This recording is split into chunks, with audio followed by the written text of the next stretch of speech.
what happens is we tend to initiate so many ideas and nothing gets done. None of them are worked on because the creative energy is so vast and so unfocused.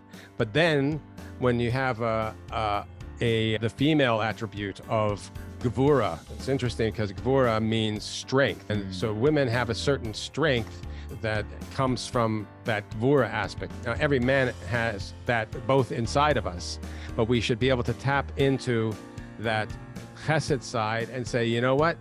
Now that I have 20 possible ideas for a product, I have to take that Gevura side of me and say, which one am I going to work on, make my project for this particular time in my life? I'm Junaid Ahmed, host of Hacks and Hobbies podcast and a digital presence advisor at HumbleZone. This episode is brought to you by Home Studio Mastery. I launched a consultation and course program to help podcasters and course creators to create a space in their homes that will reduce the friction of creating content and appearing their best when showing up on camera. The pandemic gave us a lot of issues, but this one is here to stay. We're now so much closer to our audience thanks to video becoming more popular and affordable. I help guide folks who want to create Hollywood-worthy studios to not only capture great content, but also build more confidence, more authority, and be more comfortable in front of the camera. If I can do it, you can too. And with my help, you can do it faster. So if you'd like to learn more, visit homestudiomastery.com and how you too can create a home studio that brings out your personality, professionalism, and possibilities. Thank you for tuning in to Hacks and Hobbies with your host, Junaid. We're visited by our amazing guests coming from all walks of life. We want to learn their story, their struggles, and their journey on how they got to where they are today. So stick around. Today we get to speak with David Green. He grew up non-religious, immersed in Hollywood music scene at the age of 16. But then he studied composition at the Indiana Music School. He moved to Israel and discovered his true self, his unique soul and purpose in this world. His music blossomed, and for the last 30 years, he's been living as an author, teacher, and musician, helping thousands of people discover the infinitely precious soul that lies within all of us. For a livelihood, he's an inventor, patenting and selling to companies. He's got some really amazing inventions that help you walk even more comfortably. These are called Eden Souls. You can check them out on his website, edensouls.com. But before you do that, let's jump into this episode and listen to David H. Green. David, thank you so much for coming on to the podcast. Thank you. It's a pleasure being here. David, I understand that you've got a very diverse background. You've been in a lot of different areas of expertise, areas of passion, compassion, and you've got a really beautiful story. So let's start there. Okay, sounds good. I grew up in Toronto, and I grew up in a very secular environment, not religious at all. And all I really cared about, other than girls, was my success in the music industry. And everything I was doing was to try to make it big.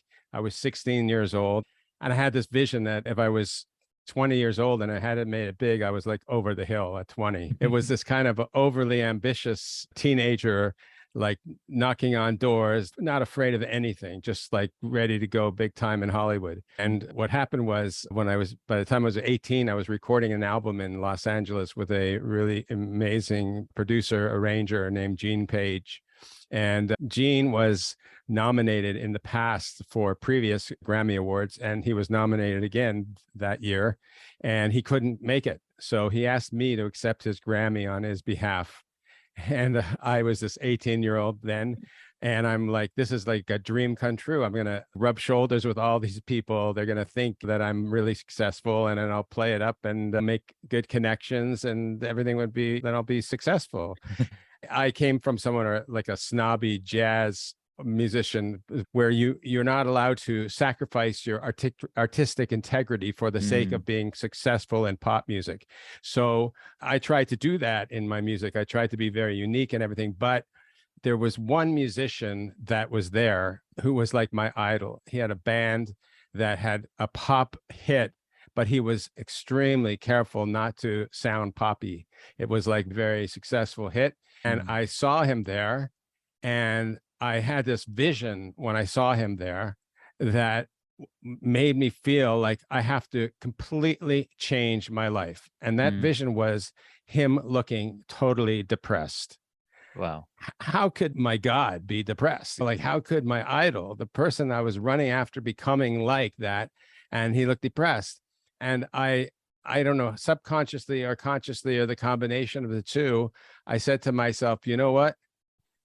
I better run after being happy and use my music as an expression of that, as opposed to running after the success and being an unhappy person. And I needed to figure out that formula. So I backstep and decided to go to university, to music school in Bloomington, Indiana, where I studied music composition. And there, everyone was running after being that guy in Hollywood. You're out of touch. But I developed my orchestration skills and all kinds of stuff like that. And then I decided, you know what? I have a very confused religious background. Like, on one hand, I rejected it, and on the other hand, I wanted it. And I was living on the fence, which is a very unhappy place to be, living on the fence. And there's a lot of people in life, they don't know how to make choices. So they're living on the fence. And that's the opposite of inner peace. So I decided I would go to Israel, where I could study about my own heritage. And when I got there, I was so inspired that my music just came alive. That was the best thing for my music. Yeah. And that was a process of discovering who I am. And that's something that I've been developing in books that I've written, in music that I write. My first album was called Journey to the Real You. My first book was called A Book About You. And for 30 years, I've been teaching people how to discover their inner selves, so they can be far more successful at what they do and happy with what they do. And it's an interesting thing that you deal with entrepreneurials, because I find the same part of the brain that writes music is the same part of my brain that invents technology. Yeah. And I like, my biggest success so far in technology was I had a company called Side by Side, where you can see yourself on television with Mickey Mouse like dancing next to you, or you can learn karate by immersing yourself in the body of the karate instructor on screen and follow their directions, so you can actually see what you're doing. And I sold that. I got an offer of a tremendous amount of money, and then there was 9/11, and a lot of the investors pulled out. But I had a deal with Disney for licensing deals, and I just sold the whole thing, and they gave me their deposit. That's the money I used to live on for many years. It's an interesting thing that discovering myself means discovering what my strengths and weaknesses are, and applying that to my teaching, applying that to my writing, applying it to my music, and very much so applying it to my business. That's really unique. I love the journey that you took, right? You got into music because who doesn't like music? And then having that mindset that, hey, I want to make it really big early on. And you did. And then, okay, now what's next? A lot of the times we all think about it's all about the destination, but it's really about the journey that we take that gets us there to the destination, which helps us grow. And that's essentially what you did. You went to Israel, discovered your true self, and which enabled you to create even more unique and really, like, the music spoke, or you spoke through the music, the creativity that you brought, the mindset that you had. It really comes into true form when we put in the time and energy into growing. It's a fascinating thing what you just said. Is, in terms of the journey, I think I saved myself at least 30 years of sweating in Hollywood to be as successful as possible, and then find out that there was something missing in my life. And unfortunately, a lot of very successful Hollywood personalities suffer from deep depression Oh my God. and suffer, and their suicide rate is very high. So I had that vision that saved me all those years of running Yeah. after something which isn't what I really wanted. Yeah. And so exactly, that's exactly what happened to me. And I was able to then lift up and transport myself into a new environment, which was so much healthier for me. And ironically, that's when I did so much more music. I had a jazz band. I performed every Saturday night. I got all these gigs playing piano on these albums. I was writing music for various educational stories and things like that. Meanwhile, I was involved in the film industry, and I did a film with Martin Short that Disney ended up distributing. All that came out of a very different David Green than the one that was running after that Hollywood image. And I just thank God all the time for having shortcutted that what could have been a very dangerous process.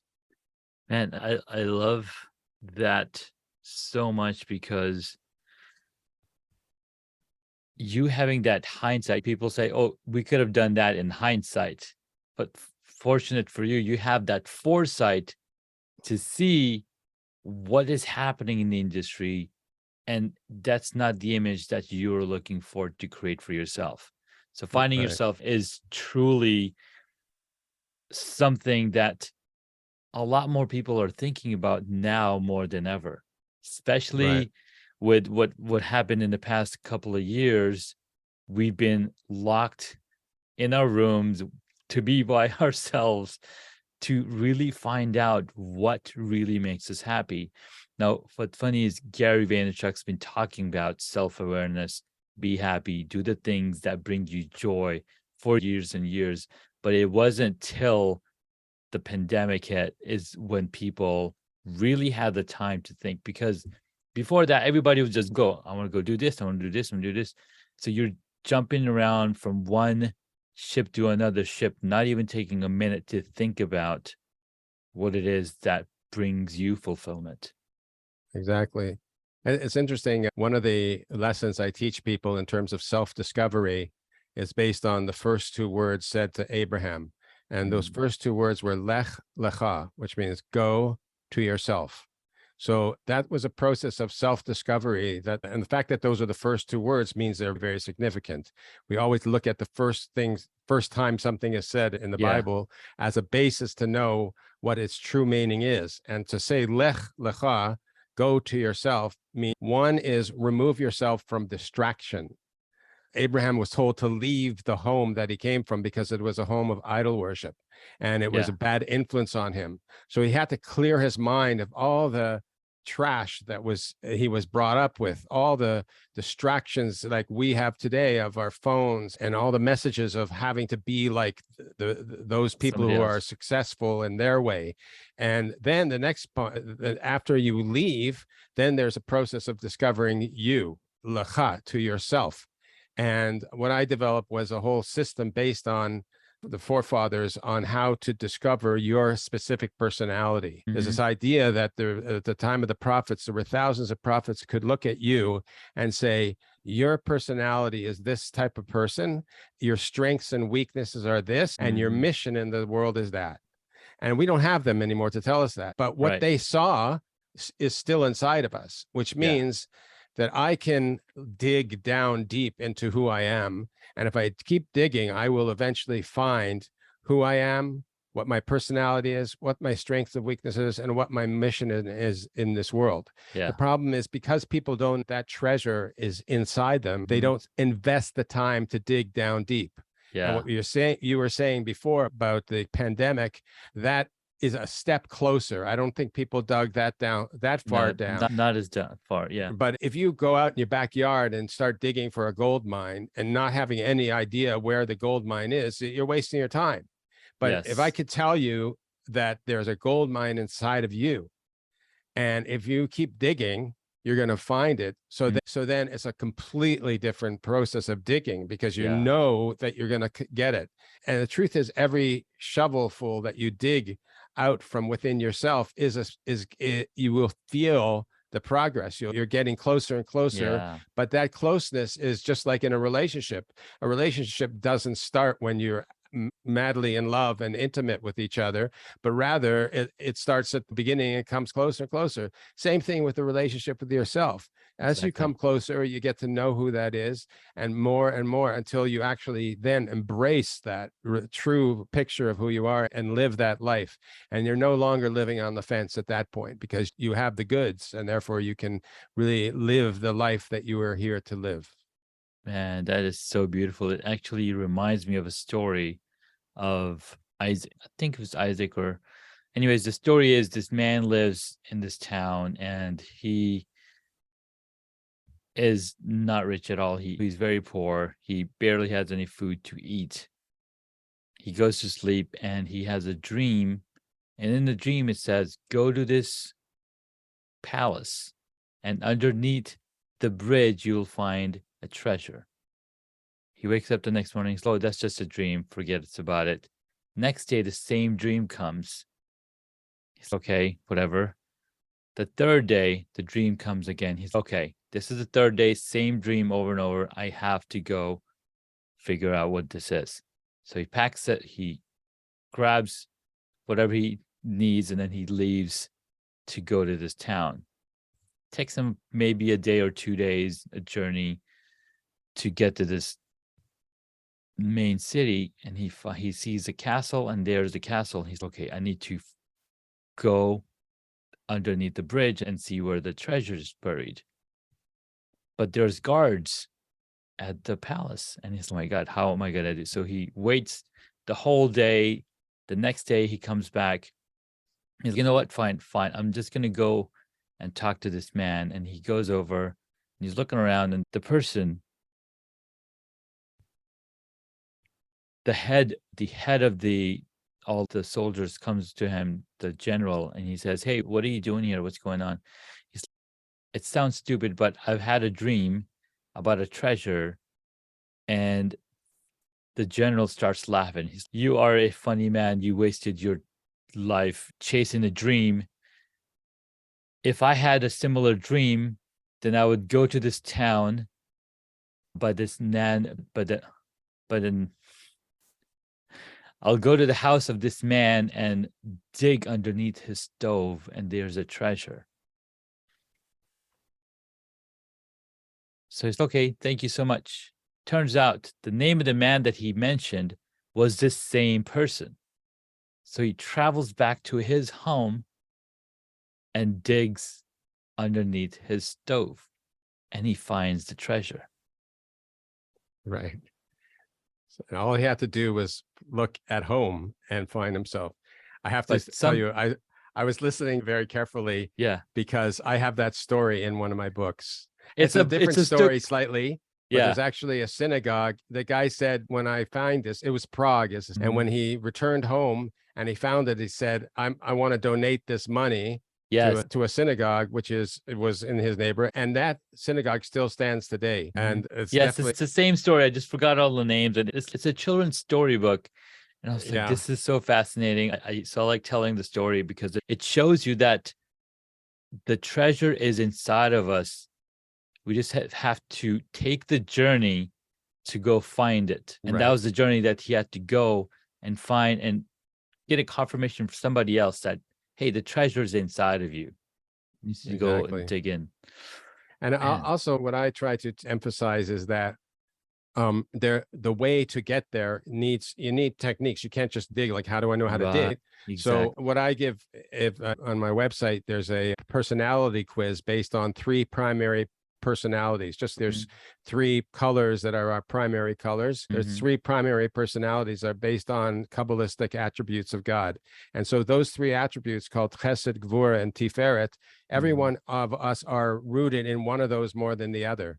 And if you can know which one you are, it helps dig further. It helps you get further down, because you're looking for, wow, I'm rooted in kindness. I'm rooted in love. It's that type of personality is also going to have certain weaknesses. And now I don't have to get down on myself for those weaknesses. And so it's a very positive, uplifting process that a person goes through by using the wisdom of understanding, what a person is truly made of, in order to discover what they as an individual are made of. Man, I love this conversation, and I can see what inspired you, what kept you motivated in going this direction, because as you discover yourself, you create this content, you create this music, which then re-empowers you, reinvigorates us. And the more we do this, the more we see the value of what we are discovering. So thank you so much, man. That was really beautiful. Let's take a Thank quick you. break and we will be right back. We might hear some music from David, so we never know. So we'll be right back after these messages. I'm Junaid Ahmed, host of Hacks and Hobbies podcast and a digital presence advisor at HumbleZone. This episode is brought to you by Home Studio Mastery. I launched a consultation and course program to help podcasters and course creators to create a space in their homes that will reduce the friction of creating content and appearing their best when showing up on camera. The pandemic gave us a lot of issues, but this one is here to stay. We're now so much closer to our audience thanks to video becoming more popular and affordable. I help guide folks who want to create Hollywood-worthy studios to not only capture great content, but also build more confidence, more authority, and be more comfortable in front of the camera. If I can do it, you can too. And with my help, you can do it faster. So if you'd like to learn more, visit homestudiomastery.com and how you too can create a home studio that brings out your personality, professionalism, and possibilities. Hey guys, welcome back. I hope you enjoyed the music. Music that was created by David H. Green. It's part of his album called Journey to the Real You. Well, that's the name of the song. It's And also the title song for the album called of the same name. There we go. That's the title of the song, as well the album that you can find on Spotify. If you want to go listen to the rest of the song, you can just tap on the link in the description and be able to get to that song. Thank you so much, David, for sharing that song with us. My pleasure. Now let's jump into the 3 hacks that you have got for us. Okay. The first one I'm going to give you is for somebody who is an inventor.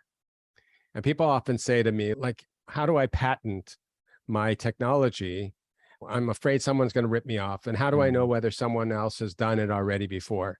This is a very important tip or hack to utilize.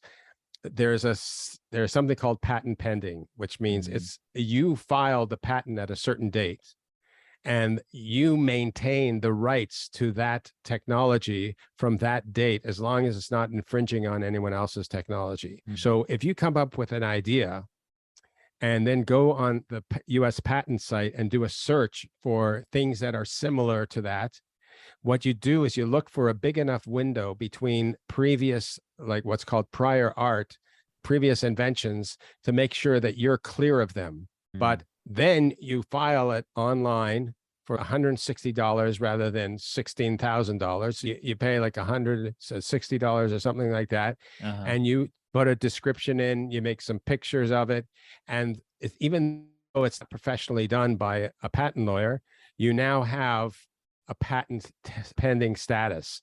And what may happen as you look at the surrounding patents that have been approved, you may say, you know what? That is a little bit too much like that. Let me make some changes in order to make it clear of any other patent. And then you can start shopping around that patent and show it to companies, because you are actually protected, even though it hasn't been officially approved by the patent office in the United States. You now have a patentable, a registered file, and therefore you're allowed to share with that. Because even if something's accepted, it may take years before your patent's going to be accepted, and you don't want to wait around until then. So the fact that it starts as soon as you put that in, you are now ready to go. And then you'll know how much to invest in patent lawyers based on what the reaction is of the people you're trying to sell it to. So I have a product that's an insole that I developed that I want to integrate into shoes. So by shopping it around and seeing what the reaction is, I knew that, wow, there's enough potential here that I'm willing to now start spending my money on the lawyers to be able to actually get the patent accepted. And it's a long and very expensive process, but I'm only doing that because I saw the reaction of the people I showed it to in the industry, and therefore I was able to continue from there. And if the reaction was negative, then I could say, okay, go on to another invention. Part of being an inventor, sorry, I'm going to call this the second half. Yeah, for sure. Part of being an inventor is like the invention mind it has to do with these three personality types, but there's something called the chesed personality. It's one that produces a lot of potential. It's considered the male attribute, and biologically the male is the one who is producing all this potential for life, and the female is the receptacle for that turns it into something real. So if there wasn't, for example, that you have the sun and the moon are doing the same thing. This moon is receiving the light of the sun, and that's why we see it. The moon isn't creating any light, it's only receiving it. So the nature of the sun, the nature of those things that initiate ideas, what happens is we tend to initiate so many ideas and nothing gets done. None of them are worked on because the creative energy is so vast and so unfocused. But then when you have the female attribute of Gevura, it's interesting because Gevura means strength. And so women have a certain strength that comes from that Gevura aspect. Now, every man has that both inside of us, but we should be able to tap into that chesed side and say, you know what? Now that I have 20 possible ideas for a product, I have to take that Gvura side of me and say, which one am I going to work on, make my project for this particular time in my life? And I have filing cabinets full of ideas that I just didn't decide. I decided, you know what, I'll test it out a little bit, but it's not my priority. It's funny of some of the ones I've wasted time on too, because but I didn't look at the business opportunity as much. But so that's another thing, is know that if you're an inventor, that one of the most important things to do as an entrepreneur is to decide what you want to do. It sounds so basic, but if you have an outpouring of many ideas, then the ability to stop and decide which one you're going to go with, and then say, okay, now I'm going to put myself 100% into that particular choice. And that's something which applies throughout life. Like if you have decisions you have to make in life, you can't sit there like on college. I used to go to a party, and then there'd be another party down the road, and I want to meet my true love. So I go to one party and she's not there. So maybe I should go to the other party. But maybe she went to the first party while I was at the other party. And then I end up not enjoying any party. Why? Because I'm too busy in living and dancing at two weddings at the same time. So same thing in our decisions in life. We have to learn how to take the thing that we want to do and decide which one that is, and then throw ourselves into it 100%. And if we don't do that, then we're not going to do a good job of it, because we're split between different opportunities. And even though you may be a workaholic working around the clock on trying to make something happen, it may not happen because you're working on something without ever having truly decided that's the best option for you to take. I agree. Wow. That's powerful. Okay. Last one. The last one. The last one is that we're all rooted in one of those personalities.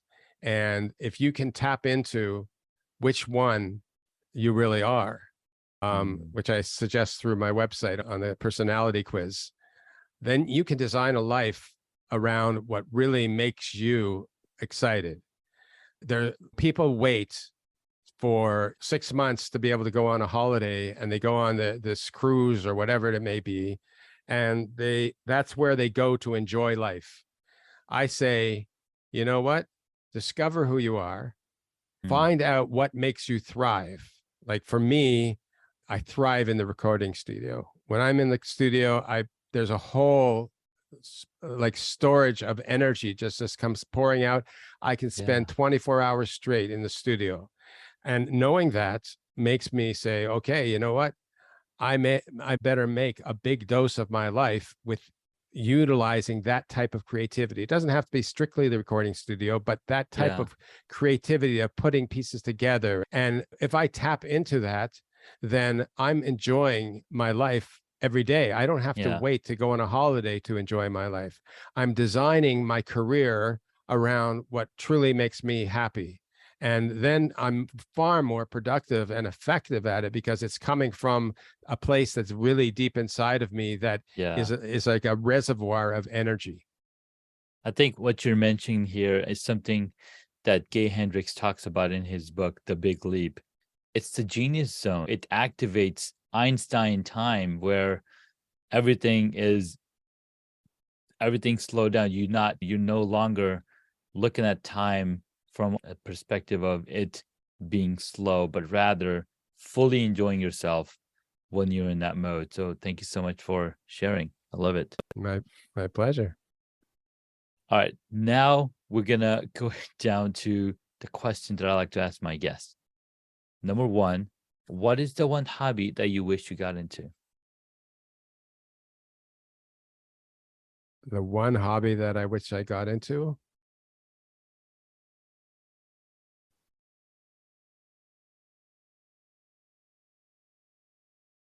The truth is, I wish at a younger stage I got into learning Talmudic studies, because for me, that's a very important value to me.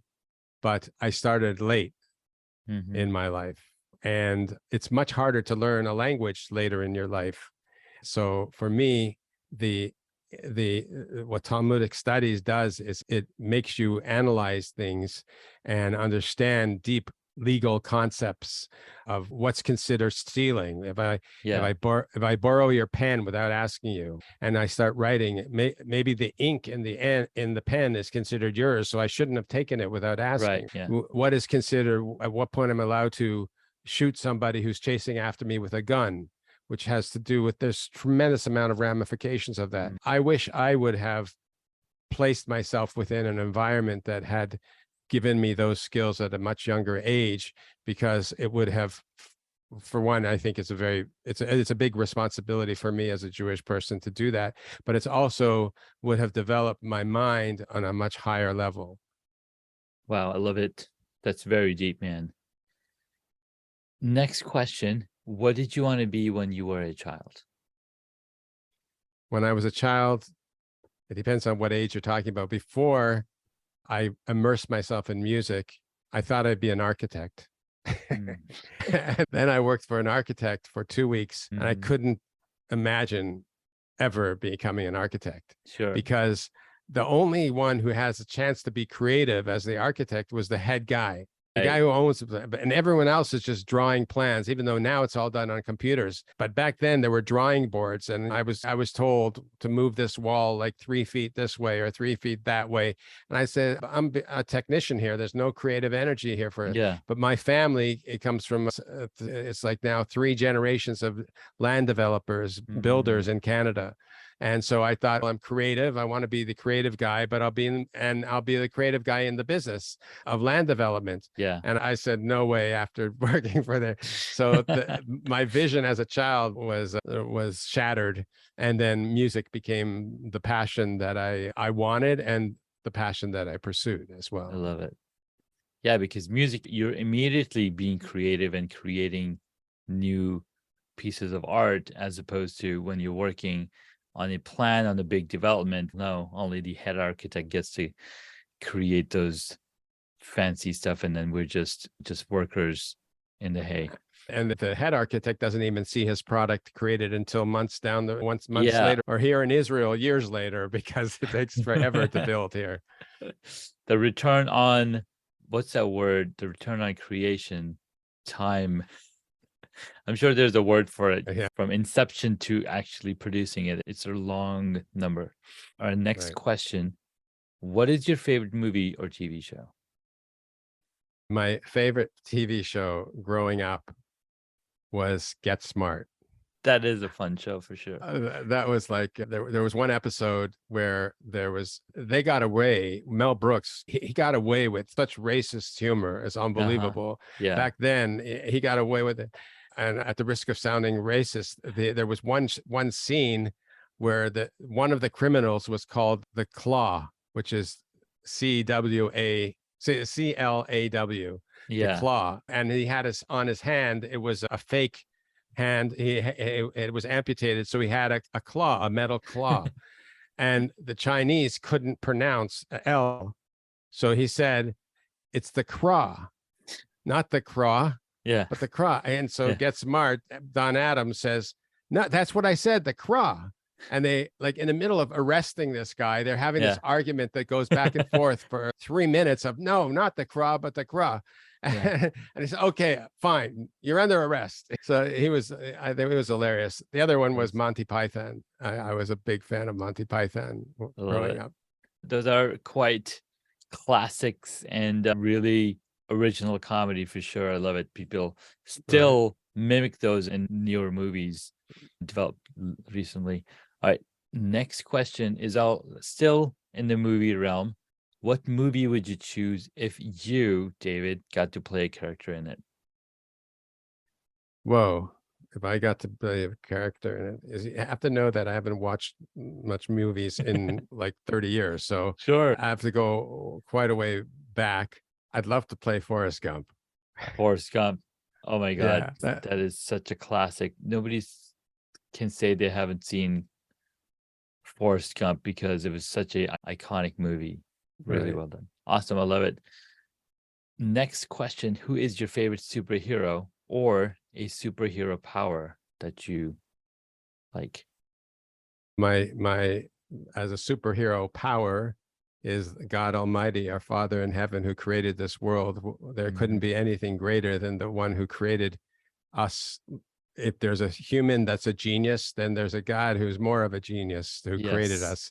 And as a religious person, I spend much of my time devoted to understanding what God is. My books are all based on religious concepts, and therefore, as a ultimate power, it's God. Then I turn to those who I feel understand God and life the best. So there are tremendous sages around today that I would love to be able to spend time with. They're my heroes, so to speak.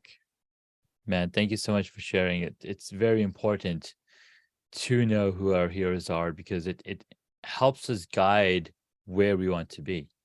And when we see somebody going through the journey, going through the path and following the true guidance,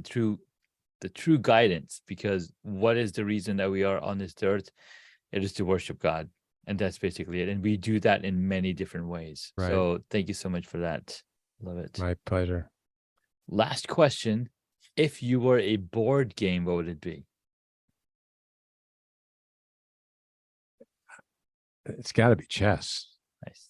How could it not be chess? Yeah. I mean, It's got to be chess. Every move is a whole world. Very calculated. Yeah. Yeah. Calculated.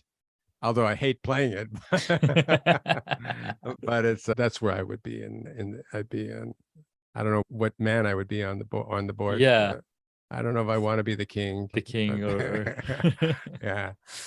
Awesome. Thank you so much, David, for this conversation. I really appreciate your wisdom, your stories, and what kept you motivated and inspired throughout this journey. And best of luck on securing these patents and working with the companies that you mentioned in the green room. We're not going to mention them here, but where can the superpreneurs listening to the episode find you? First of all, in terms of my educational content and my music, realuproject.com is the link to all of that side of who I am, that educational, my music, the personality quiz. It's all on realuproject.com. Nice. Then my inventions, the one that's alive now, that's you can find on, is called Eden Souls. And my website is edensouls.com, EDENSOLES souls.com, like the Garden of Eden and Yeah. souls. A play on the word souls. That's not SOUL, it's Yeah. SOLE. So it's Eden Souls, and you can find those. And if anybody would like to buy millions of Indian Souls, they can reach me at david@edensouls.com. And Perfect. also, if you're interested in, I actually have now my book called A Book About You, which is all about your different personalities, which is very helpful in the business world, by the way. A big publisher called Morgan James asked me to revise the book to make it more suitable for the non-Jewish world as well. So that's now out there by Morgan James, and it's on Amazon and can be reached from my website as well. Perfect, David. I will be sure to include all of these links into the podcast show notes so that folks can get to it real quickly. Thank you again so much for your time. This was a lot of fun, and we'll catch you in the next episode. Thank you so much for taking the time to listen to this episode on Hacks and Hobbies. We absolutely appreciate your contribution. You can find additional notes on hacksandhobbies.com. Please share the podcast with your friends and tell them what you learned about our guest today.